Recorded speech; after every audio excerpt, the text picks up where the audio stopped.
Hey noobs, Mr. Frog here, and today we're going to be taking a look at Milk Bottle and Monster Girl 2, which is back again, and just only a few months after the first title, which we also took a look at on this channel before. It was a short and simple game that definitely provides some quality art and animated H scenes for its low price point.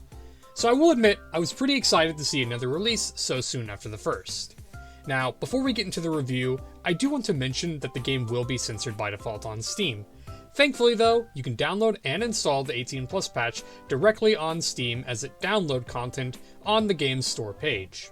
The game is fully playable without the patch, but playing without it not only removes the H content, but also will render all the art in the game as static images instead of fully animated scenes, so I do recommend to install before playing.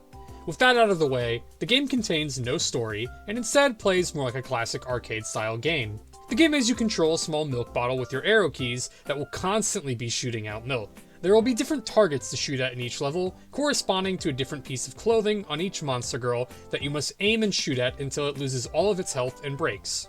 You will also have to dodge and avoid 5 flying monsters around each level, with contact with any of them resulting in an instant game over. Once you break all the targets and remove the girl's clothes, the milk bottle will then begin to spray uncontrollably all over the girl in a fashion that definitely doesn't resemble anything else. And to be honest, that is about really all there is to the game, gameplay-wise. There's 15 levels in total, with each level probably taking only about a minute or two at most. Everything here is basically identical to the first game, with the levels honestly maybe being a tad bit easier this time around in my opinion. It's a straightforward and simple game overall, and to be honest, considering the game's low price on Steam, I don't really mind all that much. It would be nice to see the addition of some challenge modes, arcade-style scoring system, and maybe even some cosmetic unlocks for the bottle and its spray. That aside though, it is fun enough despite its simplicity.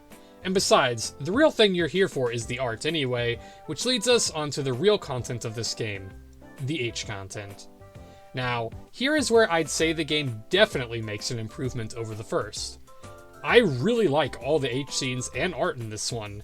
Not that the first game has bad illustrations or anything, but there's definitely a noticeable improvement in art quality here, with lots of variety and impressive voice acting as well.